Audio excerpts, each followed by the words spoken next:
Qualifier number 5. The X-Cup summer continues, everybody. We are in the 5th qualifier out of 10, and slowly but steadily the rankings are shaping up. We have a couple of teams that are starting to establish themselves all the way up at the top.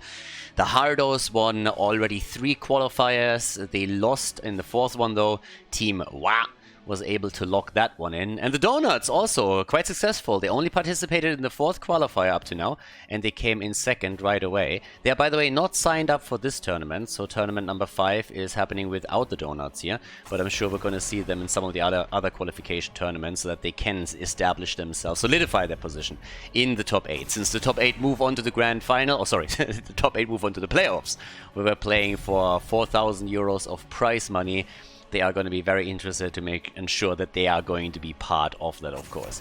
Now we're heading into our first match of the day. This is the Vile Kings going up against Go Next, and this is obviously a best of 1 since we find ourselves in the early round of the open qualifier. Anybody can participate in these matches, as already pointed out earlier. We have Towers of Doom, therefore, as the deciding map between the two teams, so we'll see who moves on.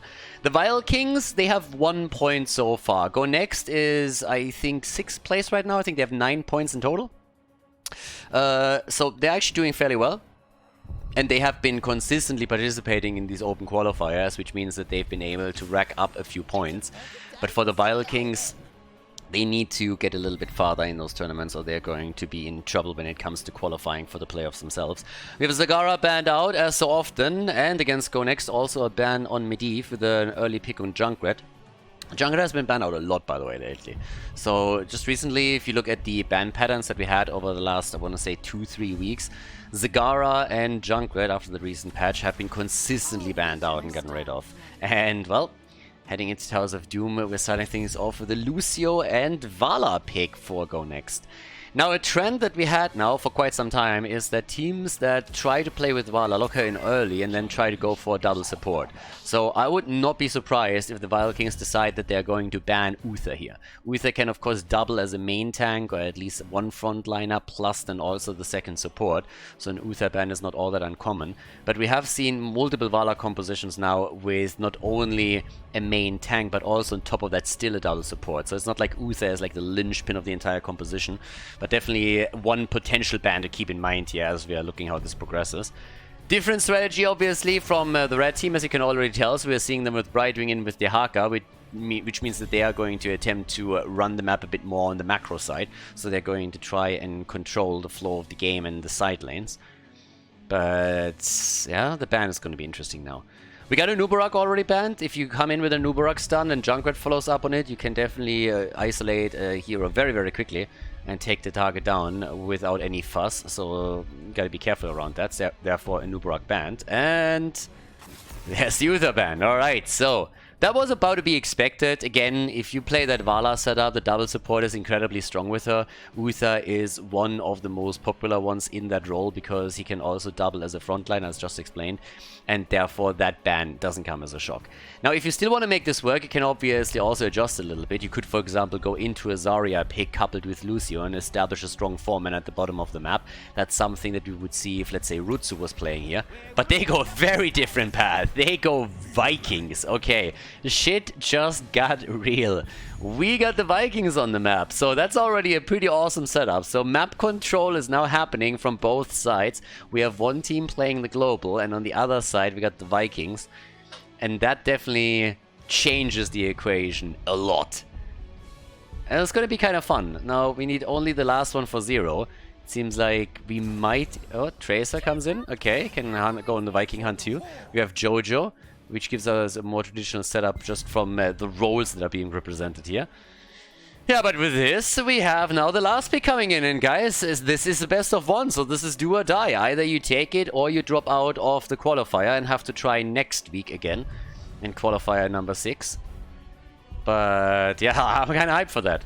The Vikings here, let's see if we can pull it off. Towers of Doom, the last pick for Go Next, it is Sylvanas. Strong, aggressive 4-man, the Vikings to control the map. Let's find out if the blue team can lock in the W or if the Vile Kings will be successful on Towers of Doom. Game on! We got our map in the first round between Go Next and the Vikings on the left side. The Vikings, played by Wit on the blue team side. We got Zero on Sylvanas, Blade on Blaze, Kelvin on Vala, and Skynox is playing Lucio in the first, well, the only game of this series. On the right side of the map, we got the Vikings with the White Tiger playing Tracer, Freaks on Dehaka, Honio on Jojo, we got Kea on Brightwing, and Caster on Junkrat. And yeah, an arrow build coming in for Vala. So not playing around a multi-shot setup, instead going straight up for a setup with the arrow build that you oftentimes see on Battlefield of Eternity. Not as common anymore as before Vala's rework, because now the multi-shot build is even strong on Battlefield of Eternity, but still something that is mostly presented there. So here we go. And yeah, let's see what they can pull off here. The bot lane pressure is going to be the most important one.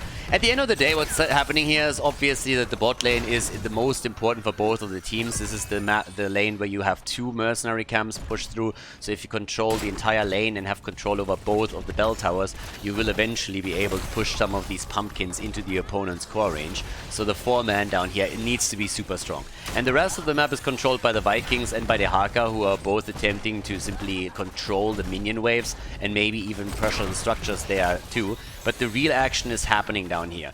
And occasionally you will see a few of the heroes zip into the mid or maybe even the top lane trying to gank up on the opponent's team. But talking about ganking up on someone, that's already the first potential kill.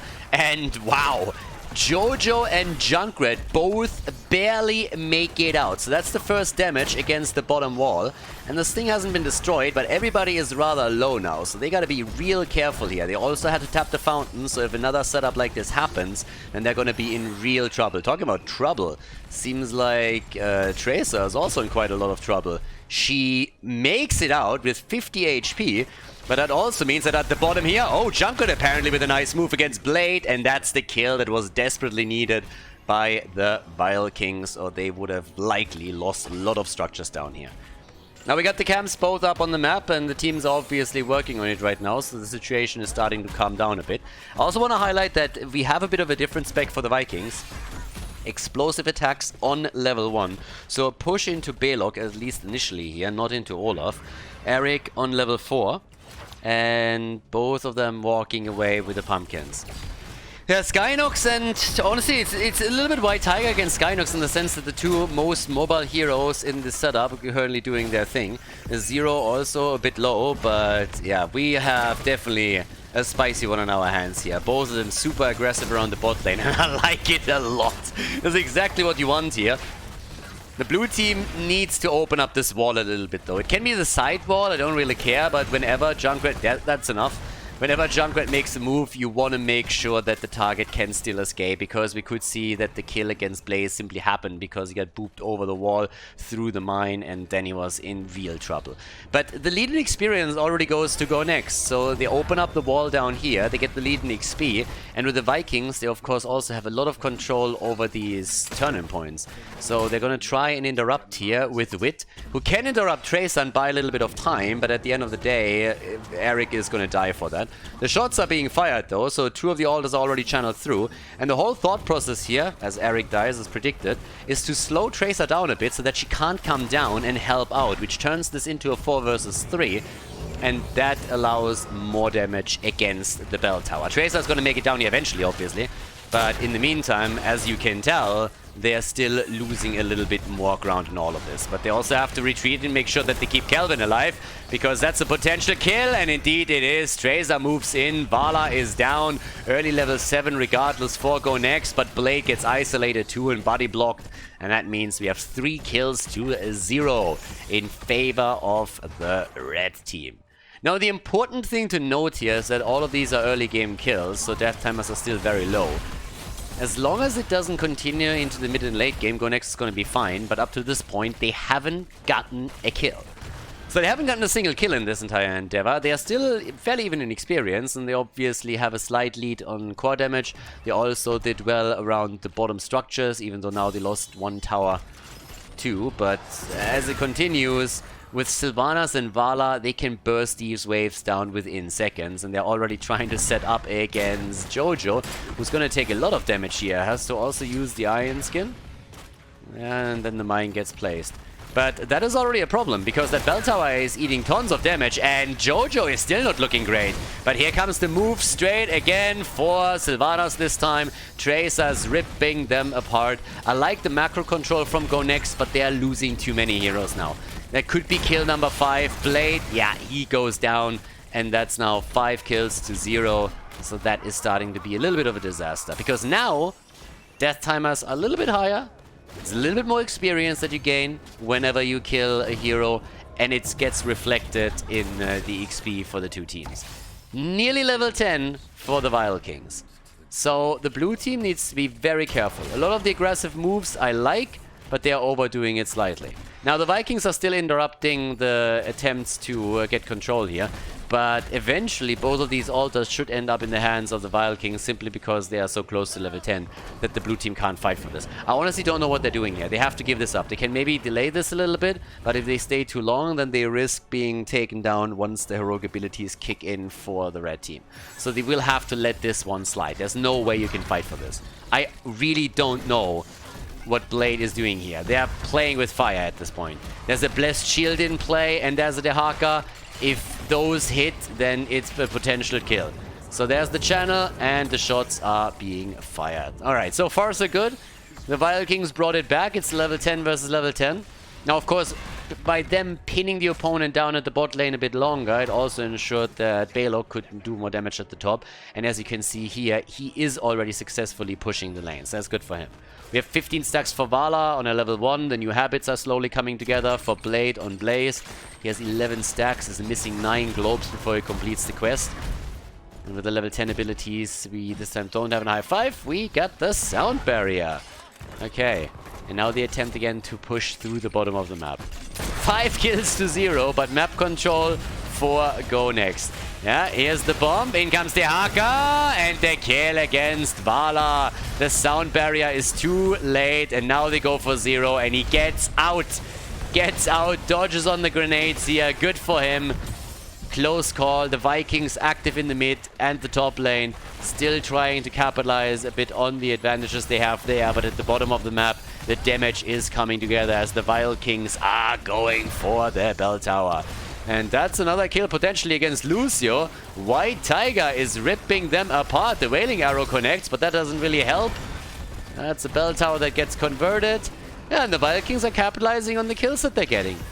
Remember, initially it was the red team that was suffering as Go Next was pushing every single lane. Now the situation has completely flipped because Go Next is just not able to get those kills. And as the game continues, death timers increase, you get more experience by killing higher level heroes, and that's exactly what we're seeing here. Vala has 18,000 damage, but they didn't get a single kill yet. Now they have a lot of lane pressure, they have a lot of structural pressure as explained previously, since they're running Sylvanas and Vala, but it also makes them a bit squishy, and that is exactly what Tracer has been capitalizing on.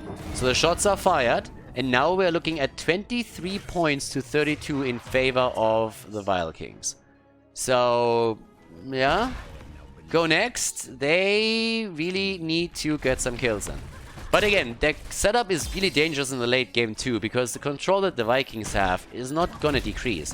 The question is just simply, can Go Next survive and also lock in talents like, for example, now in Vala, her level 13 Gloom, which is making her way more resilient against Tracer and her ult, and get us the damage ramp up too. Blade, for example, is done with this level 1 quest that should help him with survivability.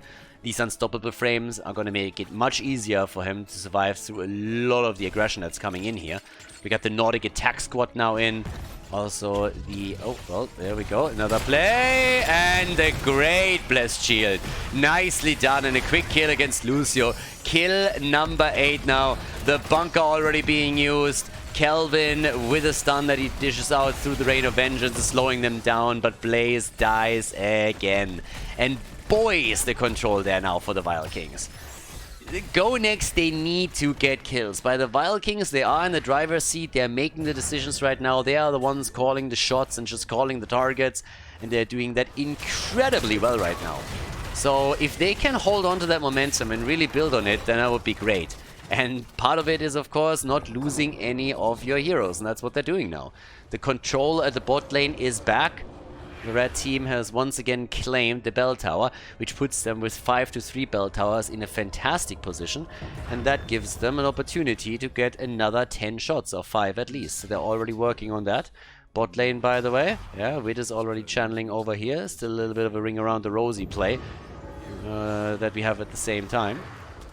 Couple of shots are fired, 3 in total. Wit is trying to interrupt, and he's interrupting in an attempt to allow his team to take the bell tower back before the channel is completed, which, by the way, works. So now instead of eating 5 shots, they're only going to eat 4.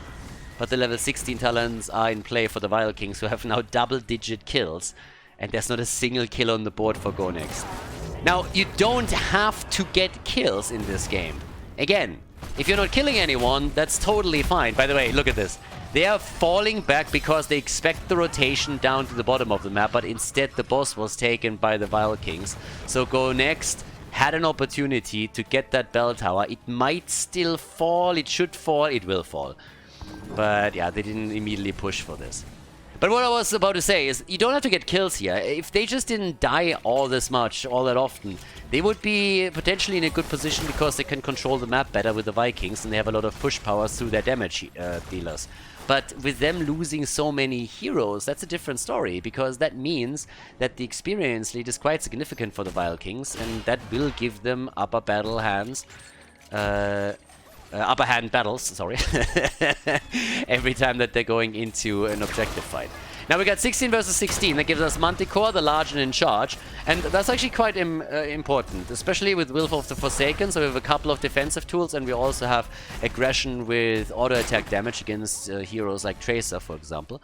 They can really work out well. They've also taken the bell tower at the bottom. So this is the moment where Go Next can slowly bring this around. They can turn this here. But obviously the Vikings, they have different plans. There's the blessed shield again, but this time Lucio's ult is ready. White Tiger is low, and he dodges on the stun and makes his way out. Isolation is missing. Here comes the Reptile. The Vikings are coming in too. They're ready for the fight and can start with a stun, and they're starting to jump in, and that's the first kill for Go Next. They take Jojo down. They hold on to the bell tower at the bottom. Dehaka is also in trouble. That's a double kill. Perfect moment in time. Triple altar phase. They hold 5 bell towers, and that's going to be a lot of shots fired. Wit already with the first 5 as they connect at the top right. It's contested. The Vikings, they have to let this one go, and that nearly equalizes the position in points on the core. They were resilient. They were taking the hits the entire time, and now with one fell swoop and a kill against Tracer, they find themselves ahead in points, 15-14. They all of a sudden have the same experience as the opponent's team, and on top of that, they have the bell tower control through the bottom of the map. Yeah, it's nasty. That's how quickly it can turn here. And they're trying to go for the kill. One good kill combo just before the triple altar phase spawns. You get the conversion on the bell tower, and you bring it back. Which is exactly what happened here. And now the Vikings are, of course, absolutely priceless. They're all the way up at the top. They're pressuring. They're forcing the Haka back. They can pressure the mid lane with Balog. And the rest of the team is playing bell tower defense at the bottom of the map. And they are doing well here. So this is the opportunity for Go Next. Again, a jet propulsion. Sylvanas might be in trouble here. And they go for the Lucio just to be on the safe side. Even a few of the Vikings coming down too. And yeah, this is a spicy one. This game got real spicy, real quick. 44,000 damage for Junkrat. He's leading the charts here, with Vala coming in second place with a 36,000. The continuous poke from Junkrat is now resulting in the bell tower being recaptured. But look at the experience. There's still a slight lead for the Vikings. It's a very, very tiny one though. Yeah, here comes. Oh, Jojo, not like this. No. Someone just got murdered. Check that kill out, everybody. Look at this. Oh my god. It wasn't even a phase. Like, from all angles. From all angles. She got tripled instantly, and that blows Johanna to pieces. And that leads to another channel from Wit. Another 4 shots fired. Dropping the Vikings down to 10 points. They're trying to defend their bell tower at the bottom, but whew, It's getting spicy. Another jet propulsion connects. And now they go for Tracer. And she's dead. Yeah, Tracer is down. You can recall all you want. If they know where you're going to recall to and you're already low, then you're going to be in trouble. Even more damage up here at the top. Bell tower at the bottom is going to get converted. 20 talents are in for both teams, which in this case gives us, again, the Far Flight Quiver. Very, very good in order to deal with Tracer. You want to have those auto attacks. Tracer can't dodge out on auto attack damage. And that makes Far Flight Quiver, Manticore, and Vala in general just incredibly powerful. And they're working already on additional bell towers. They're not just happy with controlling the bottom of the map. No, no, no. They want more. They want to put more pressure onto the Vikings. And they're doing it as we speak. Moving into the mid lane. Racing this down. It's a trade setup. They're starting to trade bell towers with the opponent. And you already guessed it. Up at the top, the Vikings are still doing some work as they're aiming for another one. Balog is dealing with the middle. They still hold the bottom. And Dehaka is dead. Dehaka down. The revenge of the Vikings. Go next. They were far behind, but they believed in their chances in the late game, and they're being rewarded for it. 15 points on the core to 10. The game's not over yet, but the momentum has shifted completely. The Vikings are losing ground. Another bell tower has been lost. Top lane is getting pressured. Wit can maybe even convert that and start the barrage, and we have a double altar. If they get both, the Go Next would win. But Lucio goes down, and that's the response of the Vikings. They get the kill when it's most needed. Someone needs to deal with the pumpkins over here and needs to deal with them fast, and I don't think we can, so we're going to see some shots against the core. And guys, this is starting the barrage. This is a disaster. This is checkmate. This is checkmate. Wit is channeling. Pumpkins are making it through. The barrage is starting. And this is game one way or another. Booyah! There we go. The game goes to Go Next as they move on to the next round of the 5th qualifier for the X Cup Summer. Before we head into game number 2, make sure that you subscribe to the channel if you haven't done it yet so you don't miss out on any future content here on Khaldor TV.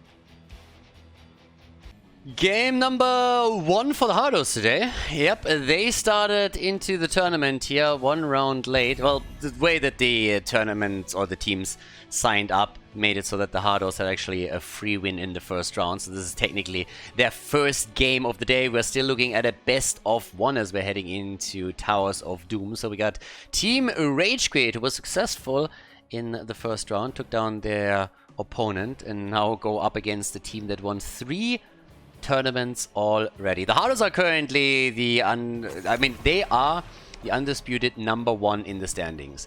They only lost in 1 tournament in the 4th qualifier. They were not able to win the qualifier, but they got eliminated in the semi-final. But they have, I think it's 36 points right now in total that they have, and that secures them the number 1 in the standings in the leaderboard for now.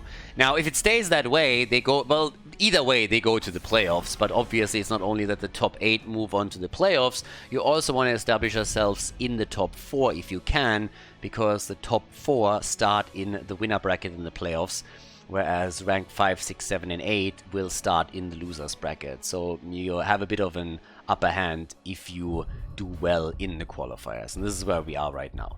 At this point, bans on Stitches, bans on Tracer, we have a ban on Zagara too. Junkrat is the next question. It's another very, very regular ban, but against the Hardos, what they're getting rid of is Medivh. So, with Medivh banned out, do we get an early pick into Junkrat, or what do they want to play here? Because you can do a lot with Junkrat. Interrupts on the altar channels, you can try to boop someone over the wall, can also follow up on a particular stun, but it's a little bit of a question of, hey, how do you want to play the map here and what kind of style are you trying to approach this with? And they go for Vala first pick. So again, Vala has been played a lot with double supports, or Vala plus Medivh, Vala plus support plus Medivh, Vala plus 1 support plus Zarya. Medivh is already banned. Zarya would still technically be an option if they want to play it, but it's not really something that the Hardos do all that often. Uther comes to mind as an immediate potential pick or ban. There's the Junkrat pick, by the way. So since the Hardos went into Vala as their first pick, we have that set up. And we got Stukov as a follow-up, so already a bit of an attempt to play around the lurking arm too. Now the moment of truth. Do we get an Uther, yes or no? Are we getting that double support setup that Vala gets played with these days so much, or not? That's the bigger question.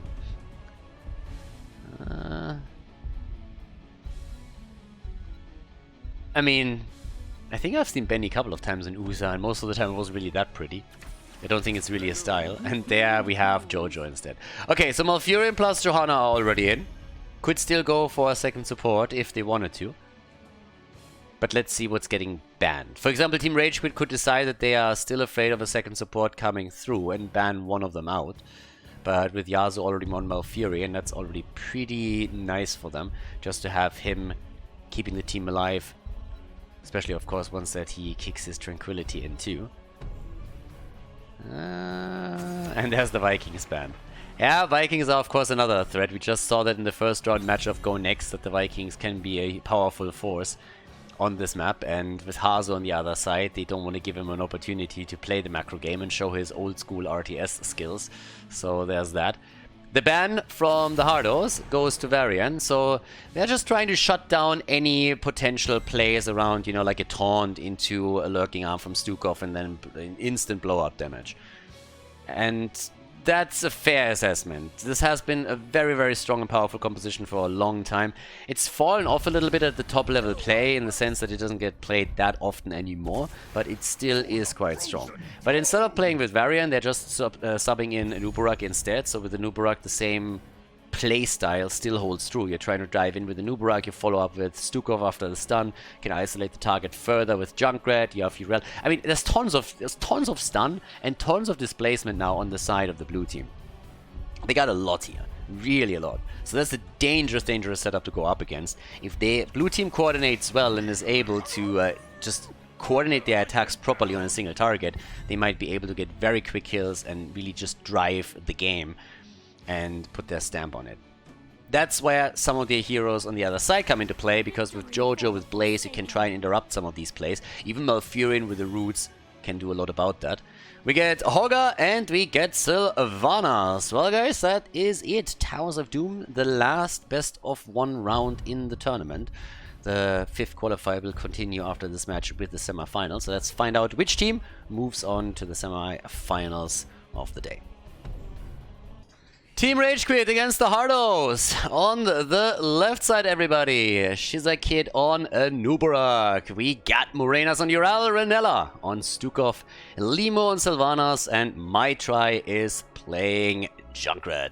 On the right side of the map, Hazu playing Vala, heading straight into the multi-shot setup. We got Yasu with the Emerald Dreams on Malfurion, Benny with the Laws of Hope on Jojo, Copenhagen going into the new habits with Blaze, and Hogga gets played with the On the Prowl right here. So, let's get the show started.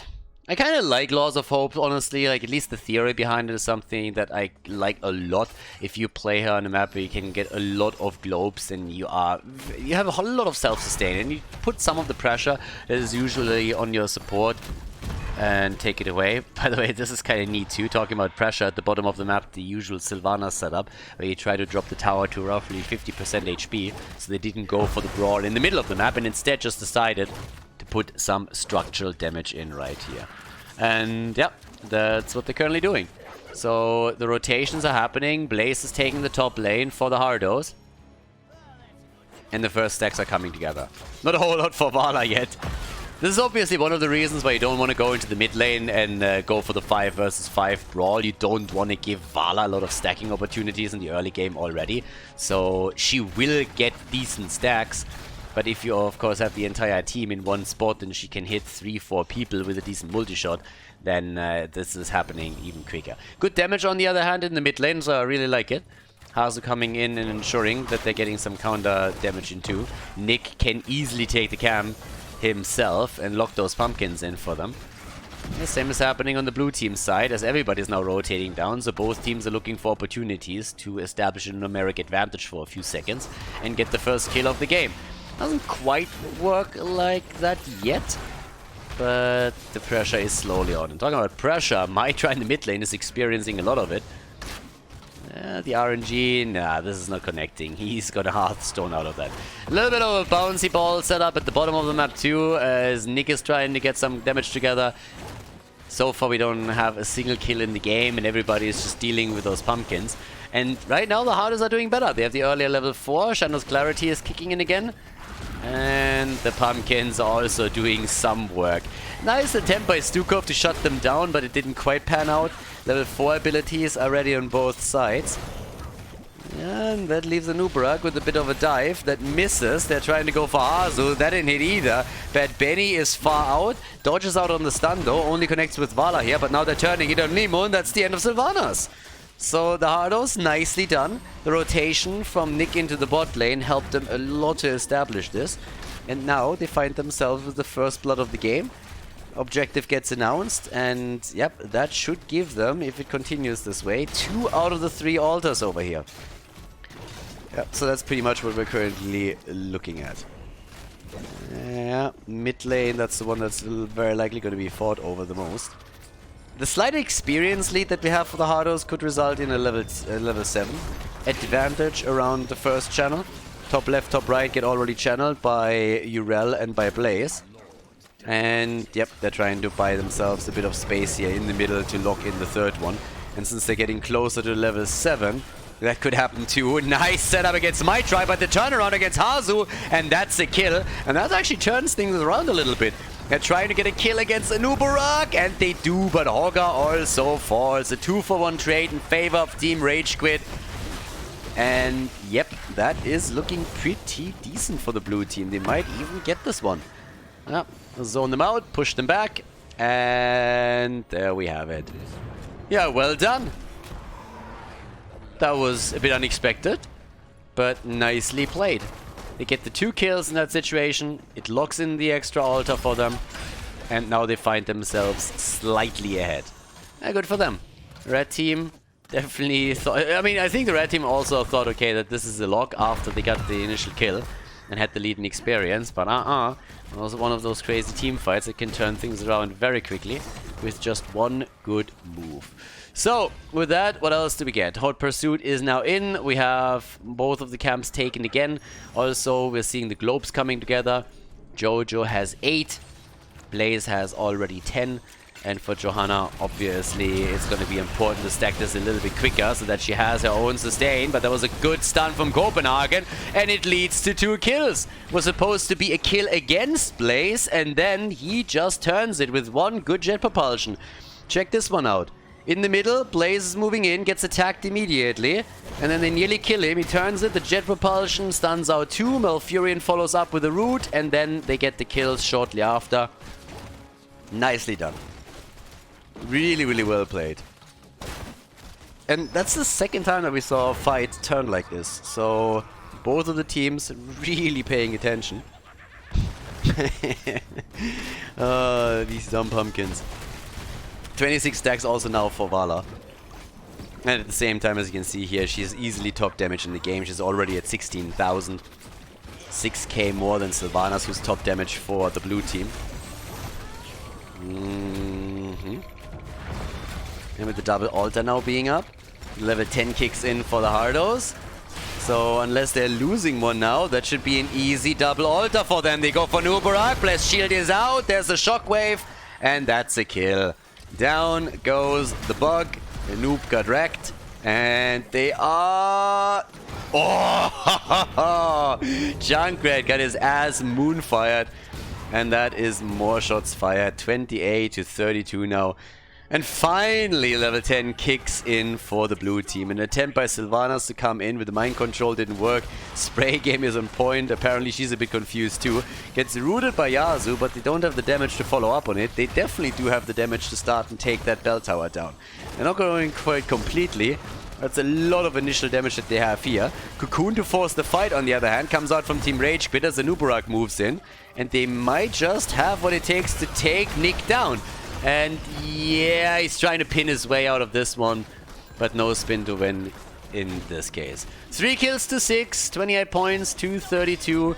The stacks for Jojo, she's currently sitting at 11, which means that currently she has 25 health that she can regenerate, 25%. But now the Sylvanas setup is getting a bit more aggressive at the bottom of the map as they're disabling the towers and trying to take them down. The Blessed Shield setup though, and Nubrak low again as they try. And there it is, the finishing blow from Hazu. Yeah, Benny first with the Blessed Shield that he got out there. And they were trying to set up the kill, and Nubrak makes it out for just a moment, but then Vala closing the distance and being able to get the last multi-shot connected with the 37 stacks that we have for her. That's more than enough damage to take Nubrak down. And now they're starting to take even more control of this game. We have them on level 12.5, so they're closing in on level 13 talents. Good for them. And another globe to be taken for Jojo. They take the camp, they take the globe. Double ult at the top is once again up. But of course, there is a threat at the bottom of the map now. If you take the minion wave and maybe even destroy those pumpkins, eventually you are going to convert this bell tower over. Top left, top right. Easy channels for both of them. Morenas and Copenhagen are doing their thing. Yeah, and that leaves us with the bot lane. And as mentioned, the level 13 is a threat, and here come the stuns. But this time they're not synced up as well as they could be. So Nubrak makes it out. But we still have the talent advantage, and we got the pumpkins. So that's going to be tricky to hold. I honestly, they have no chance of holding this. Can they keep everybody alive? That's a bigger question. Renella himself is already in trouble and is trying to get out. Copenhagen has to bunker up. And Limu nearly dies to this one too. So they get the bell tower. There's nobody that dies on the side of Team Rage Quit. That's the good news. But they lost the control at the bottom of the map. So that's another thing. Copenhagen now moving straight into the middle, dealing with all of the experience. They can't hold on to the experience. Well, the experience lead they can hold on to this. Just a talent advantage for now gone. But look at Vala. With a sieged up position down here, the blue team has to push into all of this. And that allows Hazu to just like stay at a distance and get those multi-shots connected for more stacks. But that was a beautiful setup again by Team Rage Quit to get that kill in against Jojo. And this is of course just textbook. You're coming in with a stun, you're following up with Stukov, and then the damage connects. And that's what they did here. Bell tower at the bot lane will be converted. The only question really is, can the blue team get another kill? It doesn't look like it. Instead, Nubrak gets attacked here. And Hazu is going to get some damage out. Yeah, but it's definitely not enough. 50 stacks by now for Hazu. 51. So he is starting to chunk. I mean, he's at 39,000 damage. That's 10,000 more than we're seeing from Sylvanas. Bottom bell tower has been reconverted. We have a single altar now on the map. Immediate pressure on Morenas. 7 kills to 4. But this isn't over by any means. This you still have to keep in mind that this is a huge comeback map. I mean, this is the map of memes. The late game on Towers of Doom, you can, with a bit of momentum, switch it completely around. Blessed Shield and an insta-kill on Junkrat. Nice. Neat. Well done by the Hardos, and they want more than that, and they just murder Nubrak. Root into Rain of Vengeance. Everybody coming in with the stun. And now they can take the bottom bell tower back once more. They even delay the altar to ensure that they get the initial shot connected. That's going to drop Team Rage Quit down to 19 points. And Nubrak, by the way, died 4 times. That's kind of funny. And Nubrak died 4 times already. Junkrat died 3 times. Here's the level 16. Another 5% of the hit pool, point pool can be healed up by Bad Benny in just a few more globes. He needs 3 more, make it 2, as they're locking in the opponent's camp. And well, let's have a bit of a look at what's happening over there. Level 16, still not ready for Team Rage Quit. That's what they're currently waiting for.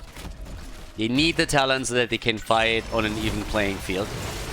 Yeah, but there comes again the setup against the Nubrak, the stun, the root, he makes it out. But oh boy, that's some real spicy plays there. They put so much aggression onto Noob and others at the front line with one stun after another. But of course, these are some big cooldowns that have just been burned. The Shockwave on Hogger, the Blessed Shield on Jojo. Both of the heroics are currently out. But it's not like Team Rage Quit didn't use any heroics themselves. Yeah, 19 stacks for Johanna. Needs one more. Hogger is already jumping out. Malfurion is now slowly coming back. He's on the right side of the map, and Blaze is in the middle. They're still trying to defend this, but the bell tower isn't really looking too good. And there's the mind control against Nick, and he is dead. Easy kill against him. Shizakid might have overstayed though, and yep, he gets punished for it. So Nuburak, after the kill on Hogga, they're hoping to get more, and he just turns it. And look at Hazu, he's at 70 stacks now on the multi-shot level 1 talent. And with his Manticore, he is just chunking the damage in. It's getting ridiculous at this point. Hey, this was a 5 versus 4, and they just turned it. Like, there is absolute... Oh, that's another kill! Junkrat! Oh my god, nah, it's still connected. It's still connected, can't dodge out on it. Hazu is murdering them now. The shots are fired, the even exchanges here, nearly 15, 11 points to 24. 20 stacks now on the level 1 of Johanna. That's 10 extra % of hit point regeneration you get there. 60,000 damage for Vala, which is incredible compared to the next highest damage dealer in the game. Sylvanas with her 42,000. They are making a move for Copenhagen, bunkering up as he comes out of the lurking arm. And Shizakid gets attacked too. They're burning down the cocoon without Vala getting cocooned there. Nuburak is dead for sure. Her damage output would have made that an easy kill. Urel moving in slowly. Okay. But the 5-man is moving back slowly. Okay. So with that, we have still 2 camps up. Both of the pumpkin camps up on both sides. But it seems like the blue team is saying, guys, we need to do something before they hit level 20. Let's be aggressive around this. But their aggression ends up with a Nuburak dying quickly. And it's just insane. It's honestly insane how much of a blow-up potential the Hardos have with that lineup that they're running here. It's just one CC chain after another. And then Vala takes the targets down quickly. The Hardos come in and they lock the frontliner. Honestly, they locked the frontliner down harder than Newsom did California, and then they just drop all the damage that they can and get kill after kill. Nick is overstepping on the other hand a little bit, because now we're having 4 deaths on him. Hogga dies another time. It's 18 to 18, 6 kills to 12. They're trying to control the bottom as best as possible, and Hazu's just dancing around them. I mean, he's running his circles around them. The auto attacks with Manticore are connecting so brutally. Urel is getting pushed back too. Now they're shifting the target over to Stukov, who got completely caught off guard here. The stuns that are coming out are brutal. If they come in with another Blessed Shield, for example, this could be a kill against Urel too. The root is on the ground. Oh, and they're trying. The shots are fired. 5 in total.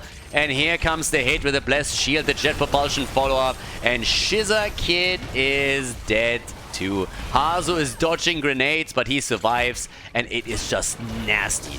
I mean, this is just murderous. Another big hit from Hazu. He's at 81,000 damage. Junkrat makes it out. Nuburak died 7 times by now. 7 times in total. Absolutely crazy. And on top of that, Hazu is sitting at 86 stacks now. I mean, boy. They're dominating. They're absolutely dominating. Level 20 versus 19. It gives us the Farflight Quiver for even more range on Hazu. Blessed Shield gets upgraded. The Radiating Faith. And that is a fantastic game by the Hardos. I mean, Team Rage Quit, they are fighting tooth and nail, but they're just being outclassed here a little bit. The Hardos have such good coordination that these quick hits at the front, there's another one, nearly always result in a kill. This time they barely miss out on it because Urel comes in with the ult and is able to connect that. But look at Hazu just stacking here at the death zone, dancing around everything that is thrown his way and locking in stack after stack.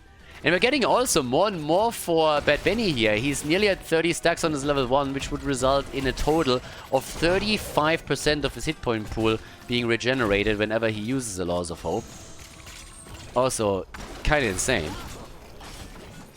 But yeah, Hazu at 96. The triple digits are coming in soon. This could very well be the last altar that gets channeled. Now, it doesn't end the game, but they would put it down to 1 point, and then you can go for boss or simply escort a pumpkin through. So both of that will work. The interrupt against Nick.